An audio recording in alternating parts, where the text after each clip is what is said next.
Hey everyone, Boris here, bringing you another VOD review. Today we'll be jumping in game with Setsuko, who recently climbed back to rank 1, putting up an absolute stellar performance on a 13-game streak, averaging 1.15 AVP. Absolute beast on the ladder, and as usual, just dropped a nuke on the server and then dipped. Therefore, we'll be hopping in game with the Meta TFT replay tool and see how he managed with such a consistent performance for the whole night. We are playing an Echo encounter where we got an upgraded Alawi, allowing us to play around Bilgewater, a line that has re-emerged quite a lot into the meta due to it being able to have a quite high win share. Now we also have picked up a Jintu and we are playing in the Path of Spirits. Definitely enables the Yunara, arguably the best path you could have for it, as well as enabling Ahri as a mid-game carry. Very well. Now coming up on the augment selection, we're going to pass up on Band of Thieves. Quite a good tempo augment that one could consider. However, I'm not exactly sure. I would have perhaps considered, but I would assume that at this point we're trying to establish some form of a direction. We have something like a Morello or a Sterak's that we could slam, could also play around Rek'Sai or this Y. And it's a prismatic start, looking for some kind of econ option perhaps to cap out the board. Starter kit generally slightly underpowered as an augment. Just gaining a 2-star to 4 cost is going to put you quite behind later on in the game. Going long, something we could play in, generally plays well into Yordles or a Bilgewater line. Therefore perhaps considering holding on to, and expectedness, generally quite good eco and augment, also with an option to provide you with extra tempo or items. So let's see what else we decide to roll for. I'm going to roll and see, Birthday Present is again a good option that could provide tempo. However, again, it's slightly worse as an econ option than expectedness. Therefore, going to hop between the two. Buried Treasures, great item for item tempo if that's what you're looking for. However, it prefers to go for expectedness, and we're able to pick up a Scion 2 from the shop quite nicely. And gonna give us a little bit of an extra gold that's going to enable us to level now to 4 with the extra gold and able to unlock a LeBlanc through a slam. Fortunately gonna drop around the classic of level and drop around. However, now that we have a LeBlanc on, we can definitely consider playing around some kind of an AP opener, held onto an Evia. Unfortunately, did also pick up an Ahri here, but we've not seen the Shen, therefore unable to unlock the Ionia buff. Now we do have a starter kit player that has also gone into Yunara, it seems. Therefore, most likely wanted to stay away from the Ionia line. We could also do a scout around ourselves during the PvE round and see what other boards are angling. With these prismatic openers, especially in higher elo lobbies, people are going to be looking to play around very high caps, and to put up a performance of going so many times first and second, you definitely want to be playing for the highest caps. Setsuko saying that I have the fundamentals advantage, I can always find the spots to be able to get to these very high cap board states and win out the games from there. Just by the fact that when you are playing slightly weaker players, you're going to be getting, compared to yourself, you are going to be getting some of the free rounds. Going up on the carousel. If we are planning to play around this AP opener, we could be picking up a tier here for some kind of like a Shojin that seems to be taken. Going to opt to go for a glove. Now, this would generally signal something like a JG Nasher's build, but it does not provide us with an immediate tempo slam unless you wish to slam an IE, which with a Morello and playing more at this point, we're signaling to be playing into something like a Rise Volibear. This IE is not going to be exactly what we're looking for. Volibear lacking these bruiser items, as he also scales from the HP. So it seems like we're going to be trying to econ a little bit more. We are holding on to a Caitlyn as well, which enables something like a Rise Ziggs. Is that what we're going to be looking for? Able to high roll a Bel'Veth. Unfortunately, we do not have an exact items to be playing around. We could also check what our void mutations are. We have the adrenaline modules. Unfortunately, it's a Royal Husk, not Iron Carapace what you'll be looking for, but the adrenaline modules work out well on Bel'Veth. as her kit does not have damage jump already built into it, and something like a QS says she can attack fast. Perhaps we are considering that as an option since we do have a Briar, but we're going to opt to just sell here to make 30. That's going to be our best play if we are trying to play for a fast 9 board. Able to also find a LeBlanc pair, but we can do a little scout around. We see there's a player playing into Longshot Demacia with a level up, probably going to be trying to push the levels aggressively to reach level 9. This is the, with the World Runes player, this is the board that always bugs out on this replay tool. Another Demacia player seems to be playing around something like something Sniper's Focus, could be going well quite on Lux. We have a Worth of 8 Aphelios, who has opted to be playing into some form of an Ishtal board with Aphelios. That's quite interesting. Setsuko able to summon a LeBlanc too. Now it does not seem that we got the dupes drop, and it also we fielded in the Piltover unit to be able to unlock Auroriana with a great secondary carry. So we do high roll a LeBlanc 2 from our shop and going up on the next augment selection, which is a silver, going to slow down the tempo. Generally, if we are trying to play for something like a fast 9 comp, we could be taking the missed connections right here. Best friends, this is not particularly ideal lobby. If we checked the last couple of players, we have the Yunara player and another player playing into Oriana Bard reroll. Therefore, we're probably not going to be considering the best friends. Pandora's items could give us a little bit of more item tempo. We still have this Accord Sword, and we had this little Brambles Vest and a TG already just for the tempo to provide so. You could give us a damage option, or misconnections also could serve us nicely as an econ option. Therefore, let's see what we're hoping to go for. Going to roll the misconnections, going to look for some kind of items. Get eye for an eye. It's going to be perhaps slightly better. Unfortunately, do get another sword drop that we're going to reforge and stick onto a belt. Now, I'd assume that we would perhaps consider slamming the Sterex Gauge as a tank item in the event that we do get it is necessary for us to win a round. Into the Nara player. Now that our front line has been quite stabilized and we've managed to pick up a LeBlanc 2, it should be quite easy pickings for us this stage, and we should be able to string together a streak, definitely. If we are able to close out this stage in a 6 streak, we should be able to bounce back our econ. Therefore, we most likely have considered to pick up the item augment. However, if we are not going to be dying that much, this might take a while to proc. And we are able to also high roll the Belveth in the shop. Therefore, we're going to opt to push levels. Being level 730 here is quite reasonable, given the extra gold that we have managed to accumulate through our augment. And we're going to transition to TG and rolls a Rage Blade. This is going to definitely provide us with the necessary damage to break through the Broadlands player, who is considering also playing, seems to be in some kind of Seraphine Lysandra board. Now, we would wish to propose likely complete either some form of a belt item to get us closer to the Volibear unlock.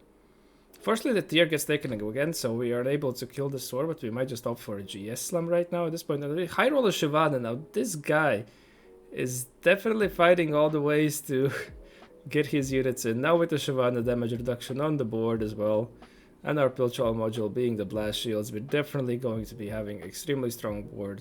Hopefully manage to carry the streak into the Shadow Isles player. Deadlier Blades, quite good augment for Callista. Also with the blue buff synergizes quite well, as the blue buff gives you additional 10 attack damage from all sources, and that's going to count the extra AD on the Deadlier Blades. Very strong setup right there already, but we are managing to pick up a win, especially since we have a Bramble Vest in front of them.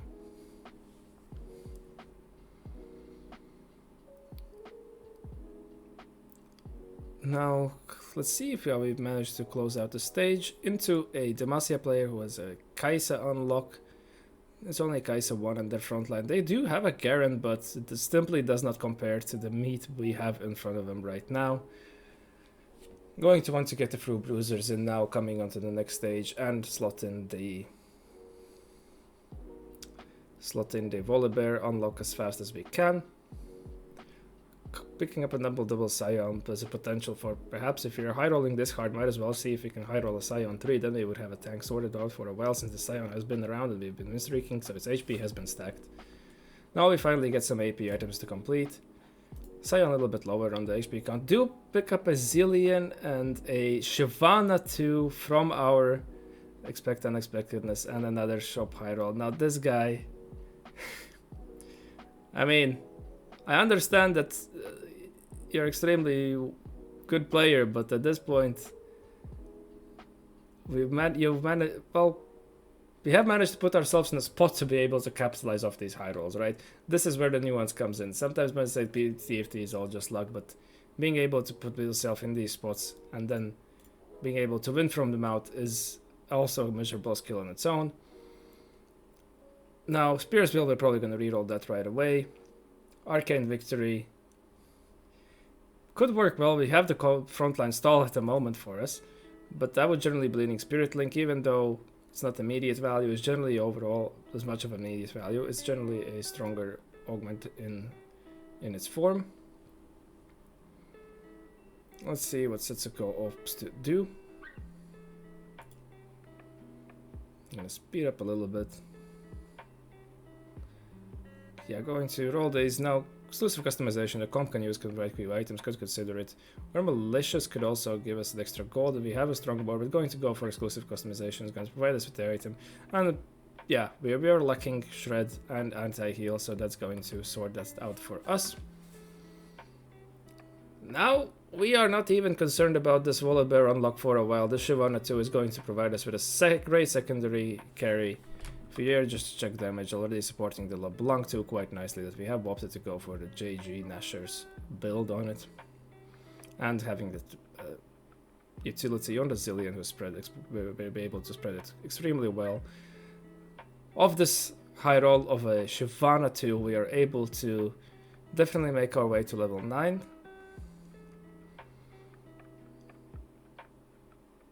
Into a Yunara player who have managed to sort their items out and reach their power spike. Now this is where afterwards they're going to fall off, and we also see the new augment of gaining the extra durability from 5-cost champions and gain 3 non-tank 5-cost champions. It seems like they got the Kindred and are going to be able to also go for Shyvana on level 9.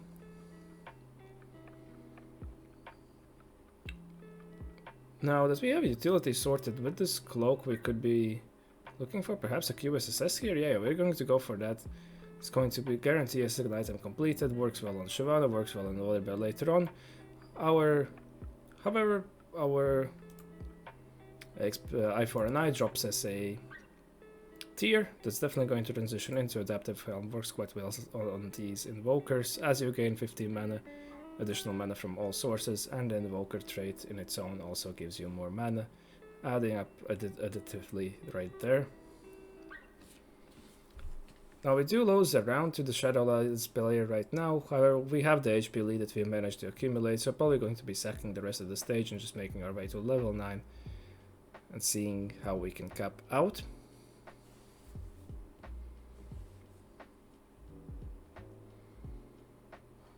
Now, considering what we are holding on bench, we have a Taric that would be a general slot in right away. We also are holding on to a Nico that perhaps in some form enable Arcanist or delay this player. However, they have already managed to hit. They had the Prismatic ticket, the best enabler of the Bard reroll comp. These Belvas just have been showing up in our game all along. Now that we have the Zillion, we're going to be leveling. Well, we slot in Yordle, Piltover, Targon, and Noxus. So yeah, this is going to unlock Rise as well. So this is going to turn into a Rise game. Definitely one of the comps that has showed the highest win share. And we also unlock Ziggs through. So this is going to be transition into Rigs. Now, are we going to pick up this Wukong? No, we're not going to play the standard way of just having the Wukong in. But you do want some form of a ability, like enabler to have this Rise ability spread. Unfortunately, not able to sort our board fully, and it's a very complicated turn to execute. Therefore, probably going to do it afterwards, and also into another Rigs player. So it seems like the World's player was playing into the Rigs all along. I'm going to drop around to them, unlock a Singe. And generally I thought that you wanted something like Ionia or I believe it's Freljord to have the, or Bilgewater to have the rise ability spread. Now, do we have the Rune Mage options here? Unfortunately, it does not show all the enhances.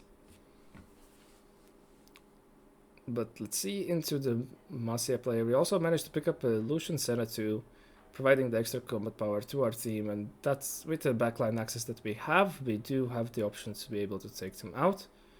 Now, definitely an interesting cooked up board from Setsuko, seeing how we can play around the zone built over Yordle. Zone built over Yordle, Targon, Rise. Not the most standard way you see with being played. Into Yunara, the starter kick has fallen off. And this is going to be spelling doom for this player, unfortunately. We simply have accumulated more value and are made our way already into top 4 by 5-3. Reminds of the Kane Portal games where the games would end right here. And going to go for a frontline item. Unfortunately, no way you could use a Freljord emblem, and we have this free frontline slot. Now able to finally pick up a Rise too. We're still sticking on a Ziggs pair, as I believe our contester, there is a Ziggs 2 bait taken out by a 5 longshot, 5 Demacia board. Also an interesting one to be seeing. Definitely players displaying their adaptability to not simply follow a spreadsheet of boards, and this is the thing again where the skill comes in. Even though we high rolled in this game, our mid game, we are able to adjust our late game, being flexible in the board that we're playing in order to be able to cap out in the most efficient manner and not just blame, oh, we high rolled here but then we low rolled there.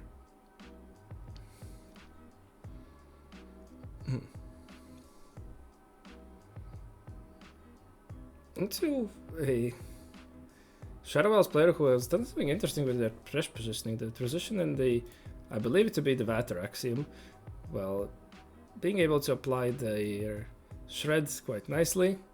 It's not exactly doing it, and that was from Precedent. Yes, a Precedent cooking here with the Vater Axiom Thresh. Probably going to be the best applier, and generally the Callista will have enough mana from the blue buff. And the last player, the Demacia Longshot player, right there. Now for the last item, we have our damage sorted, although we could pick up another TG or just something to toss on the Senna. Or a pure tank item. We're going to go for a Last Whisper. We are doing considerable AD damage right now with the Shyvana and the Senna too. Holding on to the Singed and Tarix is a potential 3-star out, I would assume. Still unfortunate to not be able to find a Ziggs. But we have more than enough damage on our board right now, able to get the Ziggs 2 finally up as well. And the Demacia player has managed to pick up a 2-star Gallia, one of the rarest units you see these days. Unfortunately, their items are not that great, and they're out of their movers to be able to move the decal.